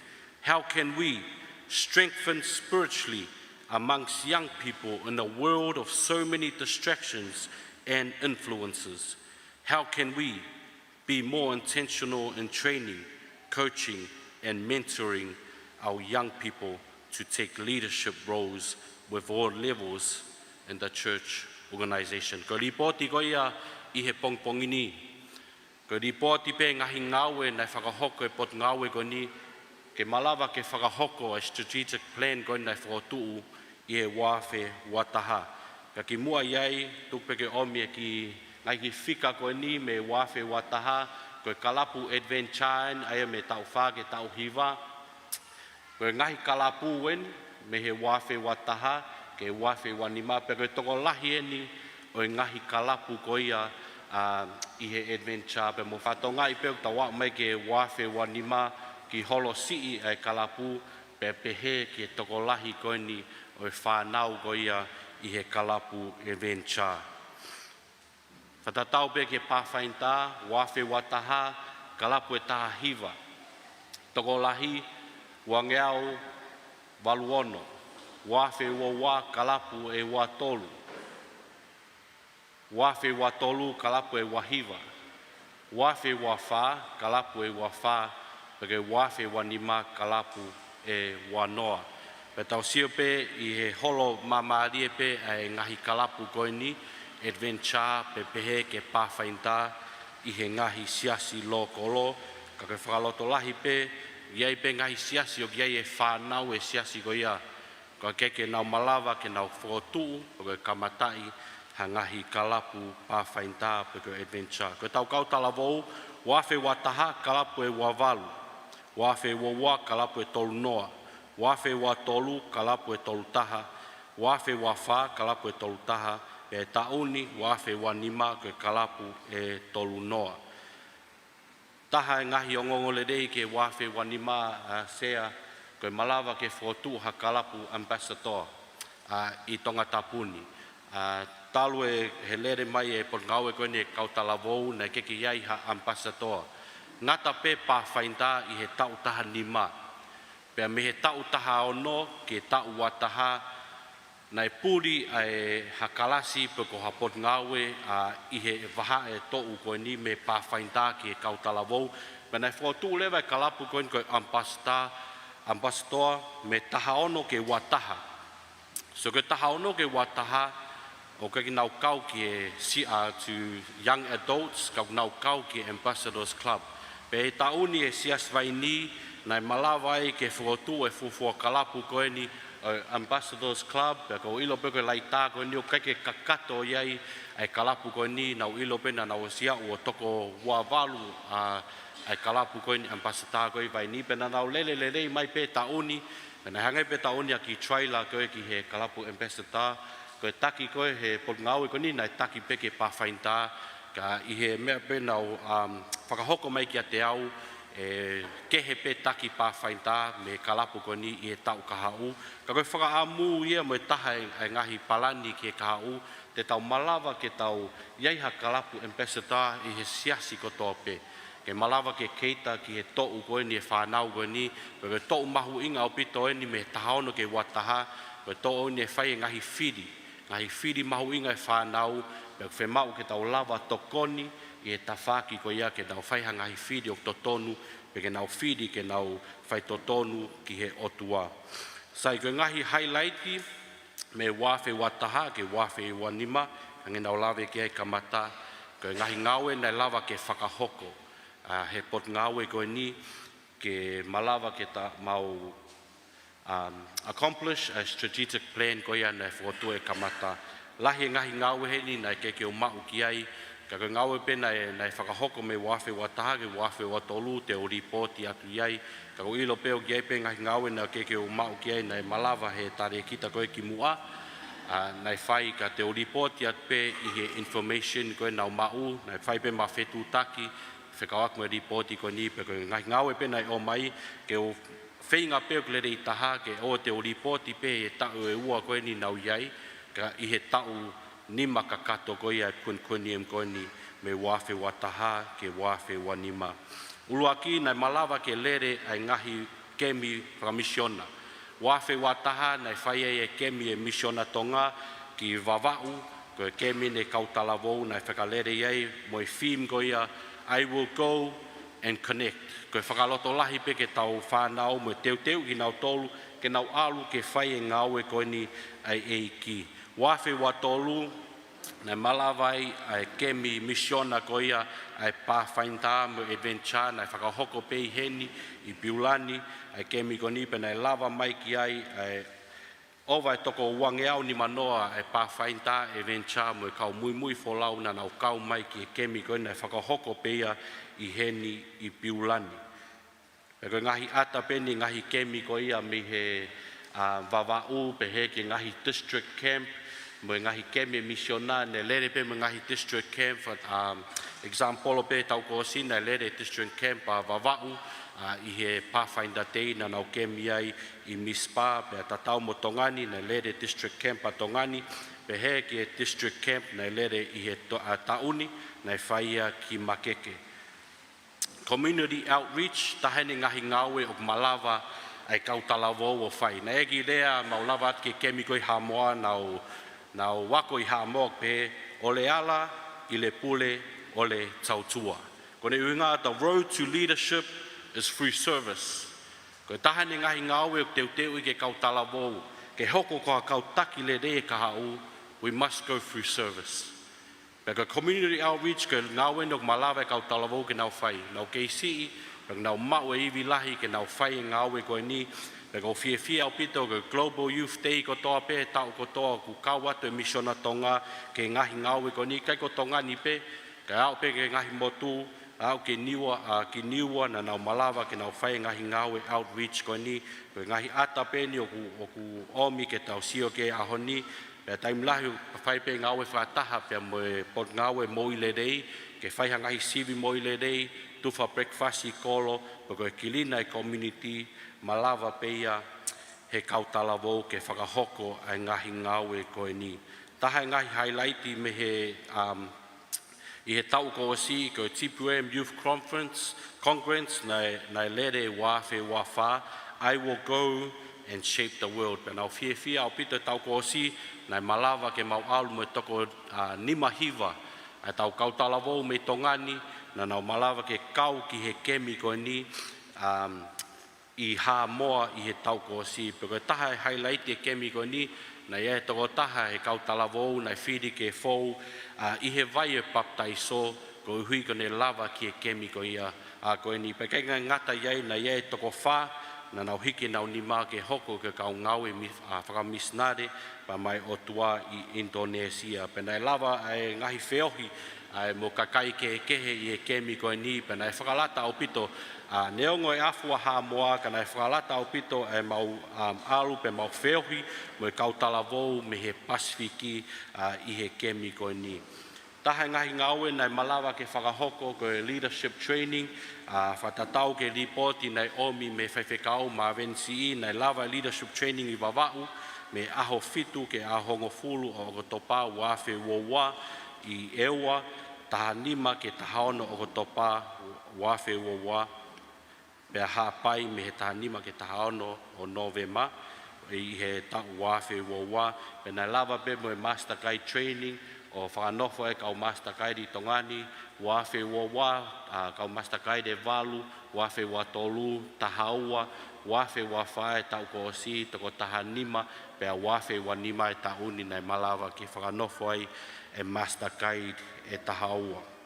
Ko tui pe sea pe pehe ke kau whakafofonga tau kau kotoa I he pongpongi ni, ko e highlight ene ngāwe o e tau e nima koe ni. Ko toa e ngahi polokalama mo e whainga e pot ngāwe koe ni, ke whakamama whai ke kautala wau, o ghei whinangalo o tua ke nau mo ui, ke nau alu o whai ngāwe koe ni. Ko tau whi me tau konwhenenesi, I will go on God's mission, ka ko fia. Ko e highlight ene ngāwe kautala wau, ko e toko wha koe ni, ke nau lea aki pe lea koe ni, I will go. Kana nau hiki nau ni mā, ke nau alu o whai ai ngāwe koe ni, o tua I Indonesia, o nau ke iai e taimini. Whanau kautala wau koe ni, na nau tupua ke pesi asi, fau pe I he ngahi pot ngāwe koe ia, ai kautala wau, pe me Adventist, Pathfinder, o au ke youth. Pe koe nau tari e ui e o tua, ke nau alu, pe nau hoko ko kau ngāwe whakamisnare, pe me eiki. Pea kou tui, ko e ngāwe le reia e ngahi kautaki tala wau, kautaki Adventist, Pathfinder, kautare kita, kau whaiwhekau, me ngahi siaslo kolope, e teu e tau whanau. Ka koe whakaamu ia aho e te tokolahi ange kau ngāwe whakamisnare mai otua, te nau tari e ue eiki, ke nau mo ui, ke nau alu. He wawe peta I mi kai whoki mai e otua. Na iei pe ngahi pore ke kehe I he ngāwe koe ni, ka koe ngahi pore pene e ua nau I he tau e ua koe ni, koe uluaki koe youth stock, o ku limite au pito e youth stock I Tongani, tau te whito ki he Pathfinder pe mo Adventist, ko tā nope ke teunga koe Pathfinder mo Adventist, whengata au pito ke mau ai stock koe ni, pe koe mea peo ku wiku ki ei, alu lewa kau ai ngahi kalapu, o taktaha whainga ke ota nau mea me muri, kau whaingata, ka koe whaamuna ia taimi, e malawa ke tau whawa whare koloa I Tongani kai whaingofua, ke kakato e teunga mo mea kotoa e whanau o whe mau ke nau teunga mo mea kotoa ke Pathfinder mo Adventure. Ko hono wā ko limited funds to work more in the outer islands, o tui pe ko e lahi ngāwe whakahoko pe Tongani. Ka koe whaamu, ke lava ke toi lahiangi ngawe ki motu mo supply supply training mo ngahi mea ke whi mau I motu ke malawa ke lelei ai ngahi potu ngawe ko ni e kautala vou ta te fito ke Pathfinder mo adventure lahi material whi mau ki ai ka whaamu te tau lava ke teu ai ngahi mea ko ia ke whakahoko ngahi ngawe ko ni I ngahi otu motu.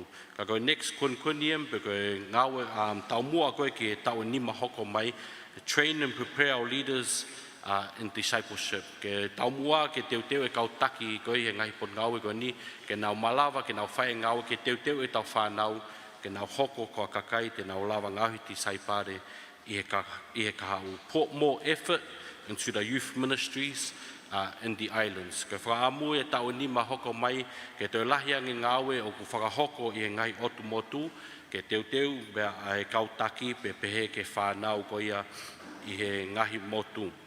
Establish more ambassador clubs.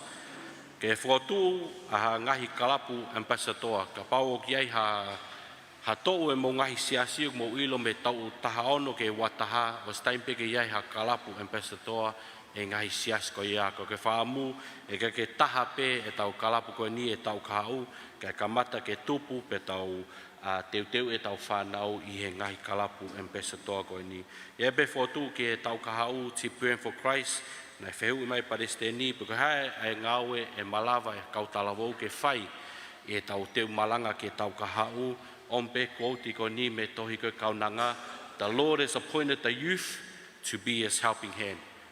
Peka kau talavou e tau kahau ka hapea ngawe te mamalawa ke whai te maunima mova e ki ai.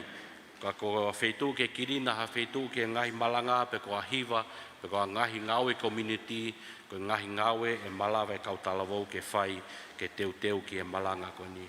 Whamalo lahi atu ke tagata e ki Palestini o missiona pe he ke missiona I he poupou ko toa mo whakahoko mai pot ngawe ko ni. Whamalo la het ke kautaki, adventure, Pathfinder, mai kautalavou, o mo tataki le rei me tau ngahi ngawe, ngahi sias lo kolo. Pe kau kore whakamore ate pongpongin. Ka ke au e ngawe ki atu unga o kuton ke au ki e ka kore whamore lahi at ka ko whamalo lahi at ka ki moutou e mo ngawe le rei, mo ngawe lahi o mo whakahoko e ngahi sias lo kolo. Pe ko ilo pe o ka ke whaingofua ngahi pat ngawe ko ni. Ka ko tui pe o kui ki moutou ke mo hoko ko kautaki. E ngahi pot ngawe ko ni. O ilo pe o tuai kakai le rei mo kakai le rei taha ke nau. Hoko ko kautaki ngahi pot ngawe ko ni ke teu e tau whanau. Ko ka hau ni siasi. Pe ka pau ke tau whai e tau ngawe a ke tau le rei taha pe tau ngawe whai to tonu ke tau whanau. E ke malawa ke nau tupu hake pe nau taki ai ngawe ko ni siasi. Ka kore atu whaamiri e pongpongini ke tau kau whakataha. Taha ngahi uhinga ko fotu ai pot ngawe ko e siasi ai adventure mo Pathfinder. Ka ko ngongo pot ngawe ni o omi pe whanau tuku ke kau taki ke nau tataki. Ko taha uhinga fotu ai adventure mo Pathfinder ke ngawe whakataha ko to e siasi. Ke tau kau whakataha, ngawe whakataha ke teu e whanau mai ka hau malo apito. Naro ki paspasi me tareke te kautalavou. Yo. Malo e ngau e whaiwhekau, whawhawhawpito e ripoti. Pea oku whakata kau ia tahu ia ne comment ia ne whehu I ke ripoti ka tareke te kautalavou. Whenga maari e peke ke lava mai o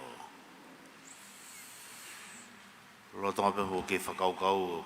Whawhawhawpito e ai fotu ko e klasi ambassadors ko e tau ia ku matua ki mahui ngau pito pau malo ngau ko koloan ku kamata e Vaini ai ambassadors pau pito pe kau malo dapat beser ama e fata ikin ko tau de pe vakai ke report ko ai tale kita e ko ilo ko e mau pe nia da tahval ai kilalo kamata youth ko se he holy poti o ku O kia ki level ko ambassador bana tok foto e Vaini. Ai ko ki ko consent ak nga ko e fangi sasi ki kon ko mau yai. O ki ai fangi level o ke. Pako ku tokanga ko ki ai he mau toko si he ke mau lava mau tolu ke mau vai aloi ke ki cornerstone aloi ke ki ko mau me pe fa ko no pu ke frata mai na tolu o nus frata pe mau lau te frasapati ai aku he tuunga pe he o ko tokanga ko ki ai he ko ke mi ko ni ko o alu ai e mau kau talavo i he kulau ko a aku ko kau talavo ka ko anta saisia ko i he tuunga ko ia o stu be na ata mai mau kau talavo mau hiva mau tolmo na tolu ya i he tuunga be he ka pau te ke fetaula ki mo ki kau talavo to anuku te ke lea ko he le volo o tatolu te na lea mai na to he le volo ko uwa na os ya na to ke tukunga ko ia pako tokanga pe ko na te haki fe kumyang ke to tata hai fo pe le volo kau ko ke yuf ke unu pe ke ta valu ke mau fe pe mau ta no pe ka mau tiu pe ta no ko ta valu pe na hok ki ai pe ko fa malo la he ke tafaki ko ni ki sisi pe he ko ki limiti pe ai tunga whakamore koko whe wholau aki. Ka pape te ki toi hoko atu e tau who'o. Whenga nā lava ke mau ha starring, anga mau starring, ke whotuhi tua nuk. E toi whaingo fuang, he ke toi wholau ang koe. Ko sumuang e pe, mau asiat mei tua nuk. Ngā ku atalele starring, patau tala noa lewa. Hanga ka o te ki toi punange, mo e nau pe official whakamore. Ka ke whenga ke aha starring ke ange ke ngahi siasi ke lava. O ki tau whakataha pe sum. He koe konga ne teknologia. Malo. Malo. Yo. Malo whewhekau e whakof. Kore pia neafke ki whatatare ai starlingi kai mahine wheiktaki. Na mau e starlingi e toa nuku ki hatahai ai. Kau whakof. Oku palpare ma pe pe fangi siasi ki he ai helo fangi tau kau mo poto pe no ai no fata helo na toru kai ko hinga foge vai ko fangi kelas ko ni ke pe fe ma ko fangi kelas pa palpare ma tau ta fa ko na kau tau wa ki to ni pe na to ke na ki holo pe ko na tau ai pe mo poto pe no ai kau gulawa e fangi siasi o whakataha po ai o ki siasi whia ke nau ai ha ampastoa. Kau ko whai tau e o mauinga hangane lawa ke tare kita. Koe tau e kou nau whai koe nau ngai whiri ke kahau, whiri ke mau hoa, whiri ke nau whainga ngā ue. O ku te nau komiti ai e tonga nau moui, ai au whia mau pito ke ai e ha whainga polokalama ke ne hanga o tākei nina nau tolo o ngā ngai whare e whao. Ka malo a bito so mo toa kina e whanau, whatahape ki kau talawo e whaki siasko ke hiki. Malo a bito? We'll have Ratu from Fiji to share his thoughts. Thank you, Mr. Chair. I have a few questions and comments as well. As a person very passionate about youth ministry, that is why I have a few questions and suggestions that I'd like to raise.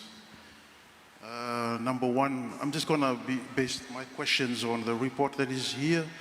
I'm looking at the numbers on page 43. The column on the far right, the numbers there. The statistics and the data that is provided there, 304.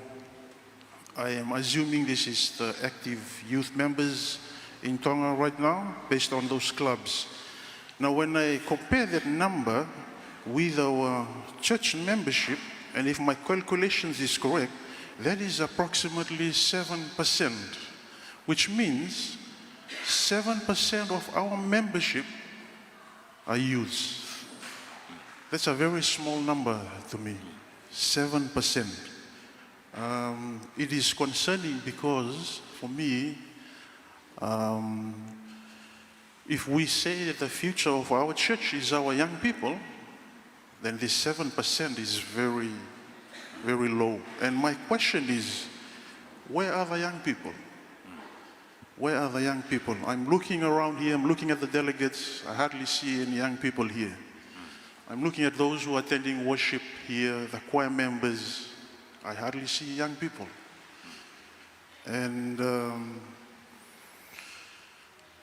as part of your report here, as part of your solutions for next year, I think this is something that we can work on, and we also need to understand that the young people that we have today, this is what we call the Generation Z. Now, if we look at the attributes of young people today that falls in this category here, they have some kind of attributes that it's very hard for us to try and capture them in the church. And to me, it's not a question to the admin team, it's a question to all of us here. Where are our young people and what are we doing with our young people? The next question is based on the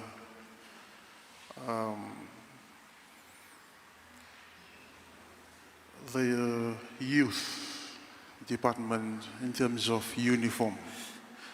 I've noticed that youth ministry, we have uniforms.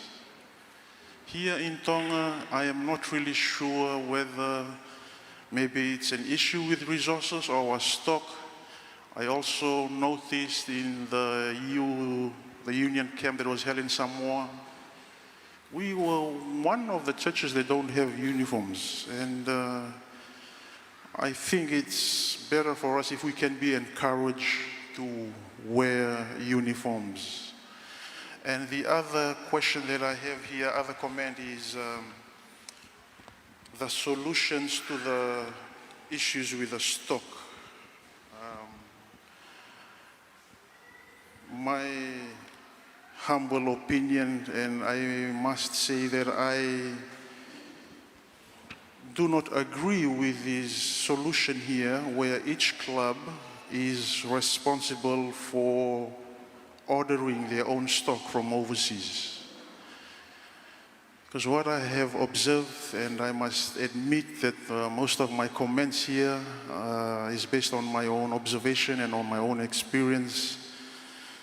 When we allow each clubs to order their own uniforms or stock from overseas, this is where inconsistency arises. And we have seen, because if we order from New Zealand, if we order from Australia or from America, we are supposed to be aligned to the SPD. And that is why when we look at some of the uniforms that we are wearing, some of those accessories, we don't use it here in the union or in the division. And I'm kindly asking if the youth department can review this and at least they can order it on behalf of the clubs here, just to maintain some sort of consistency and alignment with what in terms of uniforms. And my last point that I'd like to raise here is I know that part of the plan is to establish ambassador here next year. Now, I understand that one or two churches have also established PCM, or Public Campus Ministry. And I was fortunate to be invited to one of those events for one of those churches, because from experience, most of our young people, they leave the church when they enter higher institutions, particularly secular institutions. So if one or two of those churches have established that, then I think we can also critically look at having PCM together with ambassadors to be introduced here in the next quinquennium. I know there's a lot of tertiary institutions here. A lot of our young people, when they move to Fiji, they don't come to church or they leave the church. And I think that is based on research. We need to do something about that as well. I think that's it for now. Thank you. Nakatranga, thank you very much. Those are very important questions and concern. I think I'll get the youth director to respond to them one by one. Eh? Okay. Yeah, the first Thank one you. is about our youth. Where are our youth? Where si uruaki point na mai he taua koe ni ai peko whea tau kautalawo. Tau sio holo he ni tau si au pito e tau kautalawo he ni. Pako taha e concern. Can you respond to that, the first one? Yeah, thank you, Brother Wise, for the lovely comments and questions that you have raised for us this morning. And yeah, the first part of your question for where are the youth here in the local churches now, it's a good question. And I take that upon myself and the youth leaders. It's a challenge for us for the next 5 years to work harder to bring our youth to be involved in every single program of the mission. And for the second part of the answer to that, we are actually losing a lot of our young people to schools overseas and the fruit picking program.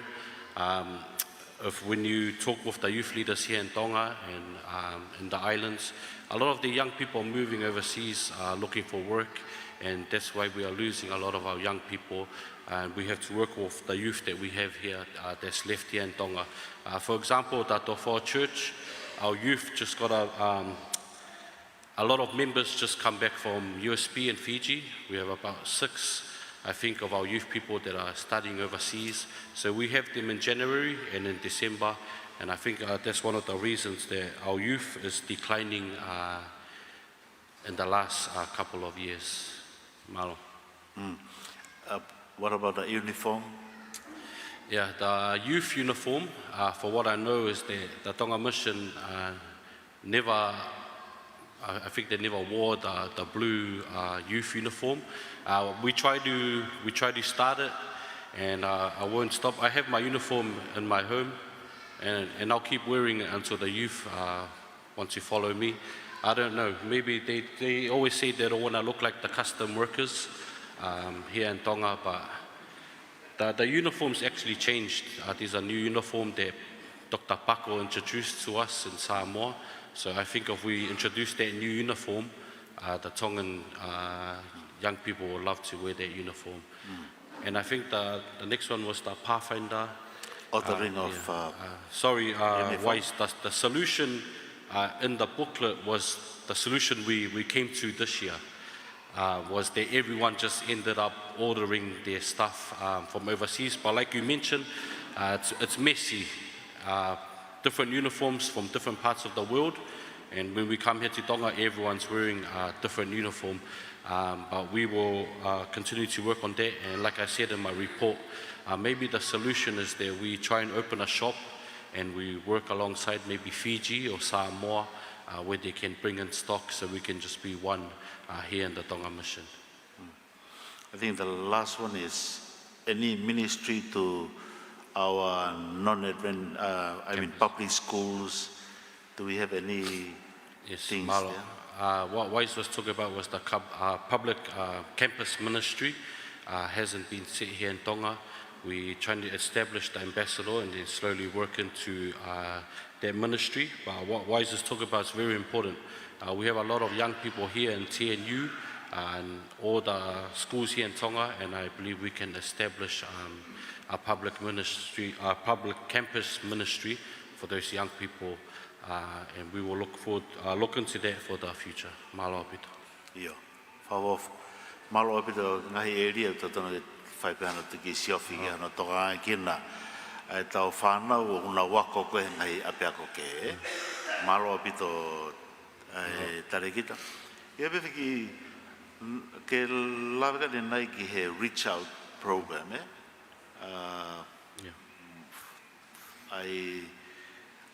sia tu ki he programa koe helping hand he o whamatala whainga project ki pe mo hiwa. Have you ever considered a voice of youth? Yeah. To use the media? In other missions that they still run evangelism program, the young people are running it. Not just giving out food, but actual preaching. Mara. Yes, we will consider that. We haven't started kake ilo ki mua pena o si whaiha malanga evangelio e kautala wou. But I think malo apito he ome whakakaukau ko ia ke whaasio ki e. Malo. But toki whaiwhehu pe taha tare kita. Katak pe he palware matonga ni he mea koe ice. Uiaha ki programa e patunga talavou ke mo tohoni. Whawhawa ngai programa e whai within the church. Pakutu pe ukageha palware ma ice loto he loto siasi. Ofa pe ukageha palware ma kaugiaha whahinga sio ai patunga talavou ki ha whahinga whonga ke mo tokoni ai ki he palpare magonu whiangangai ba mo tau ngai communities i he area kona ice. Malo, nau sio hi whape ripoti koe tare kita koe nai kamatau mai ngā ue mana iei a talk pa tala noa e toko taheni whikawa ki mo ice pa in the past 2 years o te ke whaiha sio ki he tawhaki koe ni. Ngalo peke o whahue ripoti me a mawene si i tai whaipe tala noa peke whaife kau peke toha taha nai kau i he mai tila pe nai iwi ice ki mua nai hau peo whaine tala noa ki he kautala wou o tokoni ka ki nau tolu. Iyo. Mau tōtonu peke aha ngahi programa ke tokoni ki ho tau whanua he koe ke ngata pe tau ministry loto within the church. Pau tōla he peka o whaiwhekau hene na nau aisi ke nau mai peo tokoni e kakai nga whewhe nau ririu mai o whoke mai ki he lotu. Malo, mahana koe kapau ke te aha whiu i he tare ki ta kautala wou. Pastor, you want to share something? Thank you so much. Just want to comment the youth director for the report this morning. I'm always excited to see when it comes to this important department regarding our young people. Just want to commend you for the report, seeing how the Lord has used you for the last 5 years in terms of the youth work here. And this morning, some of the comments, some of the questions were raised, and I believe the youth department will take note of those recommendations as we continue to improve the work, the youth work here in Tonga. Just a question, or might be an info. I know that according to TPUM plans for the last 10 years, I haven't seen in your future plan, but I just want to ask, I think the last TPUM program is the Youth Congress hosted in Samoa, and TPUM Youth Congress, the last TPUM Youth Congress, that is last year, hosted in Samoa, the last TPUM Pathfinder Cambry hosted in Solomon Island. And I'm hearing the rumors from the youth department that Tonga will be hosting the next TPUM Pathfinder Cambry, and if I'm correct, 2027. Yes. And so I haven't seen in a report, so might be it's something that is still not yet confirmed, but just to flag that could be something to communicate with the youth department and the union to finalize, so that our members, our church leaders, we can start talking about it, because coming from Vanuatu, some clubs are already fundraising to come to Tonga, so I'm just raising that might be for your consideration. Thank you. Thank you. Yes, last year, or this year, the union director visited us here in Tonga, and he confirmed by mouth that we will host Pathfinder, TPM Pathfinder camp here in Tonga in 2027. And according to the plan I saw from the email from Willie to the new director, that is still set that Tonga will host the Union camp in 2027. And I'm sorry for not mentioning that in my report. Ka ke whatatau ke whehu I kone o ku eke mai koe e Palestini, au kwhiri a Tonga ni ke nau housi e kemi koe e Pathfinder e Unioni, I he wafitu, e whai e kamata teu at ki ai, e whai e kamata teu atu ki he kemi koe I he wafitu. O tui peko e taimi ti se ma, o omi ki ai taimi koe ki he kemi koe ni. Mahalo pito. Yeah, thank you very much, Pastor. Tonga is preparing for the Pathfinder camp early. That's one of the preparation for them. They are building a new dormitory here. That's part of the preparation for the Pathfinder camp early. Malo, Misiona Tonga e Bobo. Malo no whaosia whamalo at pe tare kita he ngau e whaofofa. I he takikina potungau e koni mahui ngau bitu. Ko whamalo te koe ho ange koe kautalawo na tau iha amoa whoke December e tau posi. Whaofofa bitu e te kurupu kona na uange. Ka moe tare ki ta wo ngataha, talango fua o pito e nau ngau e holo. Ko mana tau ia ki he kem whaosi koe e Iunoni na whai koe iha amoa. Tahiwa tolu ia. Na e kei tare ki ta kautalawo e tangata ik Palestini.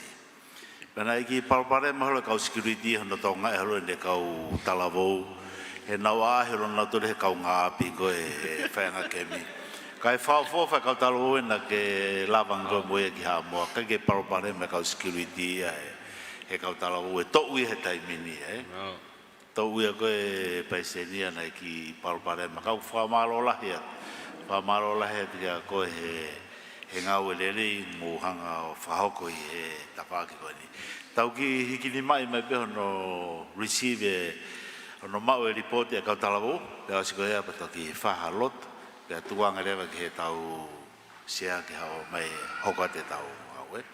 Motolko mo loto ke tau hanga tari, ai report e kautalawo, mo hiki ke pe mua mo ki voting card, io whao bito. Malo bito, pe te whai peha tau ki loto, ta wanga lotu e potungau e kautalawo. Pea osiko ia, tau ki break I me te hongo fulu. Ka ia taimi ke mo mao e chiusi kone teu ko he potungau e moui. Oku totongi e chiusi, totongi io, ko e chiusi o totongi. Le volo pe ko totongi ko e lauto e whakasapa, leson lauto e whakasapa Pange ki senite koe ki he lesson lato whasapate ka to kumi atu e senite. Kake, ke whahatau lotu ki he putunga e talau kore ki a wepi rea kataki. Koe tau en koe pare senike kataki ma lotu I ange kau talavou, putunga e talavou, ka tau toki hokoat.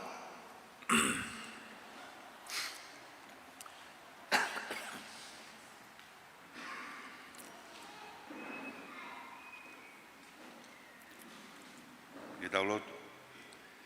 E o tua mafi ko mau tamai whakalange a Fiona.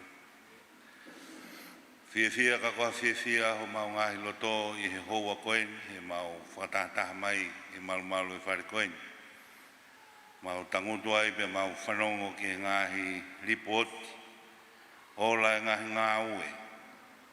Mau whanongoa, whilawe I pe moe potunga talavou, Pathfinder po Adventist. O doa ko mau ilo I be ko e makaturi kieni. Pea mo e hakau e ahoni ka ko e whanua ia o e siasi e kahau. Mau hanga hake I he hoa koe ni hiki hake a tare kita o e potunga weni ki he taukupu mafi o e Afiona.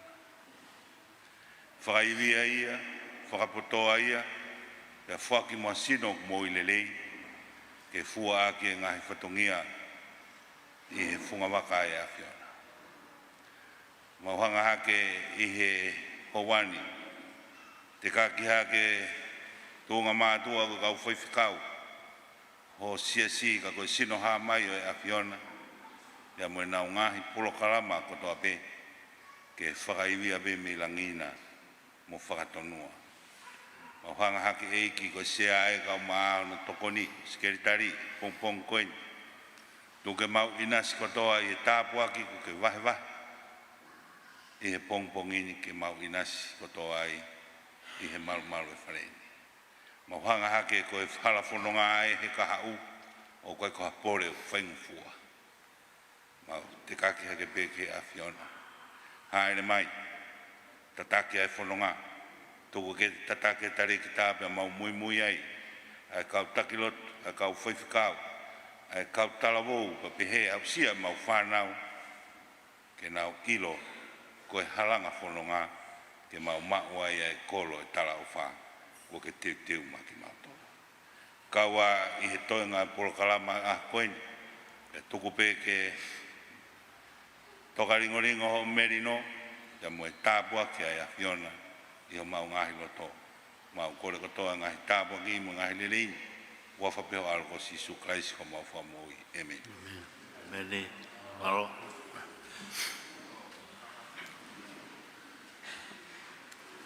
Tau malolo e minite hongofulu.